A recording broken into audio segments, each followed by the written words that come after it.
Welcome back to our channel.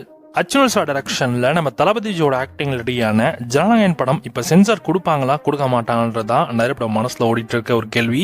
So இந்த கேள்விக்கான பதில் நேற்று கோர்ட்டில் ஒரு சம்பவம் பண்ணியிருக்காங்க. குறிப்பாக நேற்று கோர்ட்டில் ரெண்டு தரப்பு வார்த்தையும் விசாரிச்சிருக்காங்க. சிபிஎஃப் சைட்லேயும் ஒரு ஆர்குமெண்ட்ஸ் இருக்குது அண்ட் ப்ரொடக்ஷன் சைட்லையுமே ஒரு ஆர்குமெண்ட் இருக்குது. இந்த மாதிரி படத்தை இவங்க வேணுமே டிலே பண்ணுறாங்க சிபிஎஃப்சி அப்படின்ற மாதிரிலாம் சொல்லி அவங்களோட வார்த்தை முன் வச்சிருக்காங்க. அதை ஜட்ஜு விசாரித்தப்போ சிபிஎஃப் சைடில் என்ன சொல்கிறாங்கன்னா, இல்லை இந்த படம் ரிவைசிங் கமிட்டிக்கு மறுபடியும் அனுப்பணும், மறுபடியும் எந்தெந்த சீன்லாம் கட் பண்ணணுமோ அதை டீட்டெயிலாக டிஸ்கஸ் பண்ணி அதுக்கான ஏற்ற மாதிரி கட் கொடுத்து அதுக்காக சென்சார் இஷ்யூ பண்ணுவோம் அப்படின்ற மாதிரி சிபிஎஃப் சைடில் சொல்லியிருக்காங்க.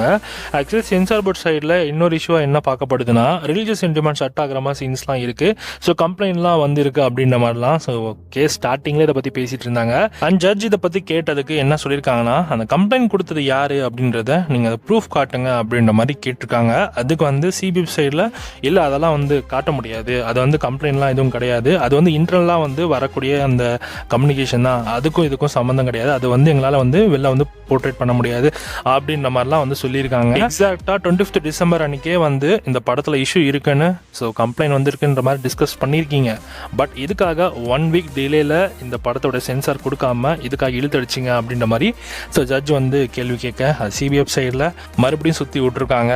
இன்னும் ஜட்ஜுக்கு மேலே பாஸுக்கு மேலே பாஸு அப்படின்ற மாதிரிலாம் சொல்லி இன்னுமே டைமை இந்த மாதிரி டிலே பண்ணுறதுக்காக இப்படிலாம் பண்ணிகிட்ருக்காங்க. கேவிஎன் சைடில் ப்ரொடக்ஷன் சைட்லேருந்து சொல்லியிருந்தாலுமே குழம்பி போய் ரெண்டு பக்கம் ஆர்குமெண்ட்ஸும் கேட்டு வாங்கி மறுபடியும் இந்த கேஸை ஆர்டர் ரிசர்வ் பண்ணியிருக்காங்க. ஆர்டர் ரிசர்வ் அப்படின்னு சொல்லிட்டாங்க அப்படின்னாலே அதுக்கான நெக்ஸ்ட் இயரிங் டேட் என்ன டேட் அப்படின்றத அவங்க வெளிப்படையாக சொல்ல மாட்டாங்க. அது அப்கமிங்கில் ப்ரொடக்ஷன் சைடுக்கும் அந்த சிபிஎஃப்சிக்கும் அவங்களுக்கு கம்யூனிகேஷன் என்ன டேட்டில் மறுபடியும் இந்த கேஸ் இயரிங் வரப்போகுது அப்படின்றத அவங்களா அப்ஷன் சொல்கிற வரைக்கும் இது என்ன டேட்டில் மறுபடியும் இந்த கேஸ் இயரிங் வரும் அப்படின்றது இன்னும் யாருக்குமே தெரியல.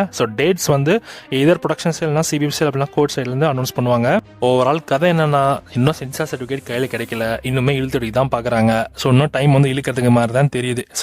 இன்னைக்கு நேற்று நடந்த கோர்ட் கேஸ் ஹியரிங்லாம் வச்சு பார்க்குறப்ப இன்னுமே இழுத்தடிப்பாங்க அப்படின்ற மாதிரி தான் தோணுது. இப்போதைக்கு இந்த படம் ஜான் மந்தில் வரதுக்கு வாய்ப்பே இல்லை. பிப்ரவரி மந்தில் மேபி சென்சார் சர்டிஃபிகேட் அந்த சில பிரச்சனைகள்லாம் முடித்தாங்க அப்படின்னா மேபி பிப்ரவரி மந்தில் எதிர்பார்க்கலாம். அது பிப்ரவரி மந்தில் ரிலீஸ் பண்ணுறதும் அதுவுமே ஒரு சிக்கலான விஷயமா இருக்குது. எலெக்ஷன் கமிட்டி வேறு வரப்போகிறாங்க.